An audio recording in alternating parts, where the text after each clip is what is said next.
Holy moly, what a day! The secret sauce for today. If you are offered a seat on a rocket ship, do not ask which seat, just get on. On the docket today, the Federal Reserve rate cuts are in, and it looks like 50 BPS was the ticket. Bitcoin surged to about $60,900. We're going to check in and see where the price is momentarily.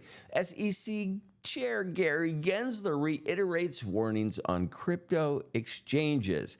SUI token surges 36%, reaching $1.18. And CFTC scrutinizes crypto prediction markets for election-related betting.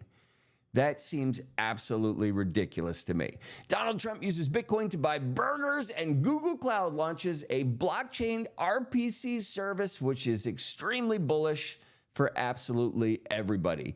Doodles collaborates with Spin Master for Rubik's Cube's 50th anniversary, and Caddis and Telegram is about ready to launch their Caddy token on Ton. It is facing some backlash. Holy moly. Chaos to clarity, noise to narrative. It is Wednesday. It is September 18th, and it is time for some rare bits. Today, the Crypto Greed and Fear Index is ringing the bell at a 45. We are up 12 degrees from yesterday, but still in the fear zone.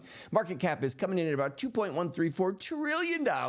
Pretty much flat over the last 24 hours. 24-hour volume is coming in at about 42 million. That is a plus of 12%. We will take it. Bitcoin dominance is about 55.95%, and Ethereum is coming in at 13.20. Top crypto search term for the normies is SUI. Ticker sign SUI. It is up 35% on the 7-day. It is a great token to have in your long-term bag. We have 48 days until the presidential election. And before we get into some more news, let us check the numbers for the nerds and look at that crypto heat map. Holy moly. Let's get into some numbers at the moment. We have Bitcoin trading at $62,335, Ethereum trading at $2,395, BNB trading at $561. Each of those are up 7%, 1%, and 3% respectively on the week. But more importantly, today, everybody is up about 3% in the last 24 hours. Salami! It's kind of trading flat, unfortunately, coming in at about 135. Dogecoin at 10 cents, Toncoin 569. Again, I will reiterate, I do not think we see this below 550 ever again. That is a bold claim. Looking at some of my favorite coins, we have Toncoin up 3% on the day, Avalanche up 9% on the day, Near Protocol cranking it at 10%, SUI 16% just today, Pepe back in the mix at 4.9%, Phantom up 14.3%. That was my call 2 days ago. I hope you got in on it. Boom! Next up, we have liquidations over the last 24 hours. We are looking at about $156 million in liquidations. That is pretty much flat, so we have nothing to ring the bell about there. DEX volume doing about 4.3 billion with a BBB. That is a weekly change of negative 17%. We will take it. Top 20 coin searches in the last 24 hours. The number one coin, it is up 1,922%. In the last 7 days, it is Nero. Top 20 most visited coins in the last 7 days. Put these in your notebook and just see where they go. Begin to track them. DYOR on these 5 coins specifically. Baby Dogecoin, SUI, Celestia, IONET, and Layer Zero. Each of these have an amazing story behind them. I recommend DYOR. Top meme coins by market capitalization. Popcat cranking 22% up in the last 24 hours. Doge up 3%. BOME, Book of Memes, coming in at 516% on the 24 hours. Whiff back in the mix, up 6.6%. Floki 6.8%. And the Bonk 3.67%. Polymarket, we are going to get to some interesting changes with the election in 1 second. But looking at new news that has just come out, will P. Diddy be charged before November? I absolutely love this next bet. Will Biden pardon P. Diddy? Apparently, there was a large number of dildos found at P. Diddy's house. P. Diddy, will he be released from custody before November? We're going to see a bunch of election betting. And it's so funny. We're going to touch on this in a minute, but there's hubbub about canceling the ability to bet on political markets. That is ridiculous. Let people do what they want to do. Get out of my business. Looking at some of the what the fuck news over the last 24 hours. Israel is suspected of carrying out a series of deadly attacks on Hezbollah communication devices in Lebanon. Supposedly this has been confirmed. Over 450 injuries. Hezbollah has vowed to retaliate. Of course they have. Okay, it is just going to be an escalation scenario ongoing over there. U.S. Federal Reserve has cut interest rates by the 50 BPS we were hoping for, marking a significant shift in monetary policy. What does this mean? It means the move is intended to boost the economy in all kinds of ways, and it could signal potential and to fight against inflation. Do we see this actually happening? And last up, the 50th season of Saturday Night Live. I had the opportunity to work on that show for about 4 years. They are ringing the bell. They have a shit ton of guests that they are going to be bringing in, as well as a bunch of awesome bands, Billie Eilish, Coldplay. It is going to promise to deliver memorable sketches. So congratulations to 50 years.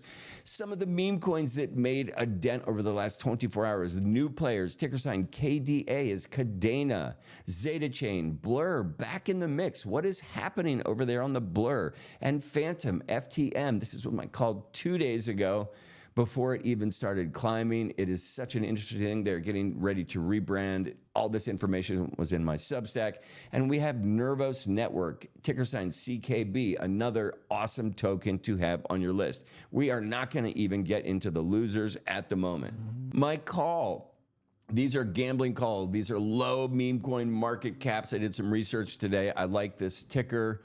The ticker is WHY. It has a current market value of about 125 million. We will check in on this, definitely in the Substack tomorrow. But these are just risky plays. You're probably going to lose all your money. But when they say never stop clicking, these are the things you click on. Next up, looking at the election probability, what is so interesting about this is we saw a dramatic increase for Kamala Harris. She's ringing the bell at 51%. Trump is coming in at 47%. And I will try not to say ringing the bell again, okay? That just happened today. I am really sorry about that. I just noticed that I have said that several times, and that is a bell I no longer want to ring. I did it again. Okay, anyway, so Kamala's up 51%. Trump is coming in at 47%. We have 48 days until the election. At the time of the recording, Bitcoin was trading at about $60,500. It was plus 1% over the last 24 hours. Now we have this guy. He has been cutting interest rates, trying to fix all kinds of shit. The 50 BPS points actually happened. It is the first in 4 years. This news rallied the ecosystem. Bitcoin shot up, then it shot back down, then it shot back up. Where is it going to go? Holy moly. This is part of the Fed's effort to mitigate inflation following similar actions by the European Central Bank. So this is a global effort to try and change the course of many things at the same time. The crypto prediction market has placed a huge number of bets, basically a 64% chance of a smaller cut in November. So the minute the rates cut in, we start betting on the next rate cut. I absolutely love it. Despite market predictions, JP Morgan CEO Jamie Dimon downplayed the significance of the cut, emphasizing focus on the real economy.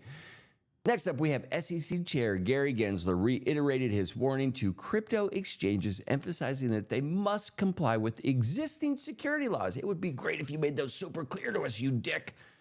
In an interview with CNBC, Gensler highlighted the fraud in the crypto space and referenced major figures like SBF, CZ, who all faced legal gauntlets. Despite calls for regulatory clarity, no clarity, Gary Gensler insists that current securities laws do provide sufficient protection for investors. The SEC remains in legal battles with major exchanges like Coinbase, Kraken, and Binance. Gensler, find a new job. Give us a break.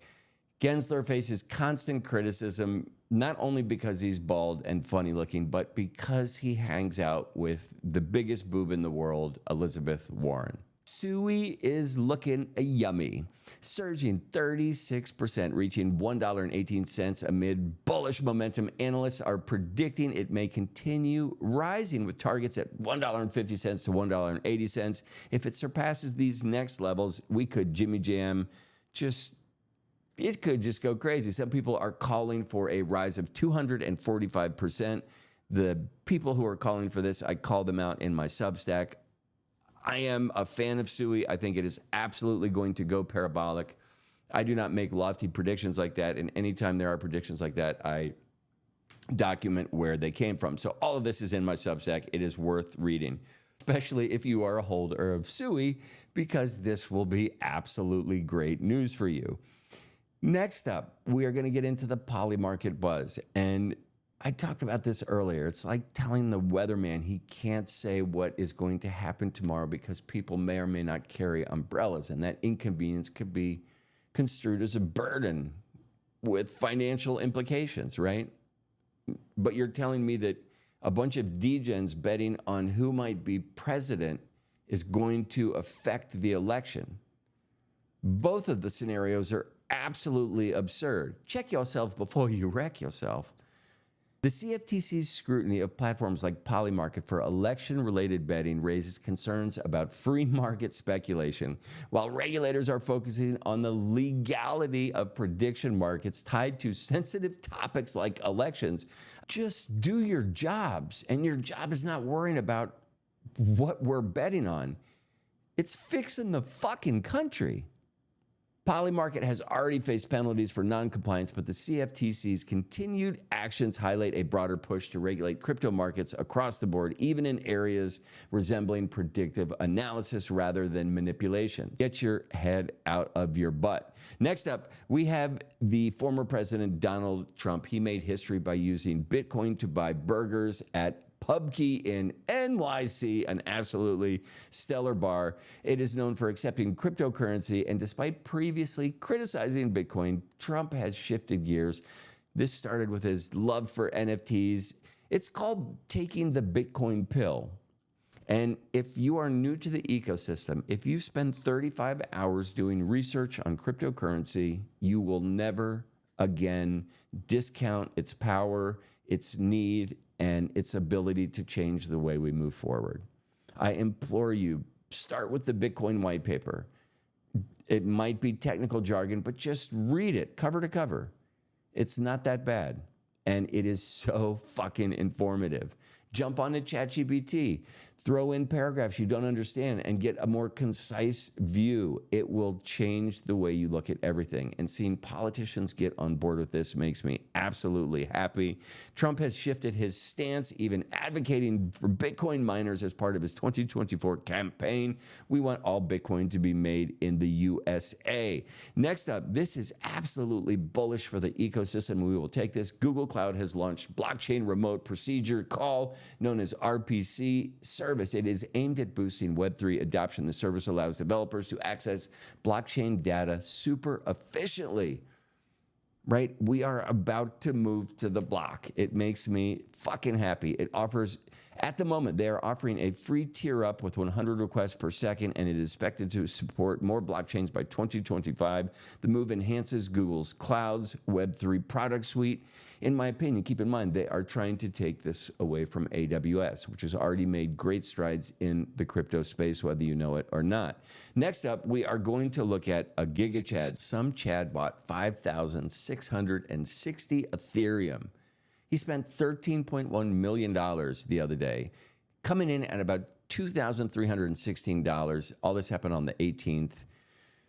This guy has just been ringing the bell. He's been doing some absolutely GigaChad moves, but he thinks the bottom is in. Benjamin Cowell thinks that we are getting close. The ETH Bitcoin pair is expected to bottom out between 0.03 and 0.04 Bitcoin.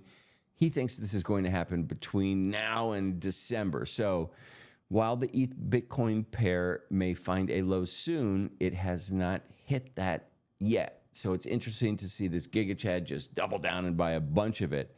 It is something that I love to watch. It is always difficult to figure out how to zig when everybody else is zagging. Doodle is collaborating with Spin Master to mark the 50th anniversary of the Rubik's Cube. The celebration features a pack-ripping experience where participants can unlock physical and digital collectibles, including a diamond-encrusted Rubik's Cube. The project also includes a Rubik's-themed digital comic and digital shorts. CEO of Doodles emphasizes the blend of nostalgia and innovations at this time in the market, and I think he is on to many wonderful things. One of the last stories we're going to talk about is the Caddison Telegram game. I've played most of these games that come out on Telegrams just to see what is going on in this entire ecosystem. The Caddy token, it is set to launch on the 20th, so 2 days from now. It is happening on the open network known as TON. They have the worst logo in crypto. The game promises a significant airdrop, but many players are upset due to changes after they've already put in a shit ton of time. This game has over 35 million players. They have all been attracted by the airdrop scenario. This and the hamster token are going to be the largest airdrops in crypto history. So these need to play out well if this onboarding mechanism and footing is going to continue moving forward. Caddy will have a total supply of 1 billion tokens, with 15% allocated for the initial airdrop and 19% reserved for the quarterly rewards. If you guys are still craving crypto clarity, please subscribe to my Substack. Warning, rare bits may cause hodling.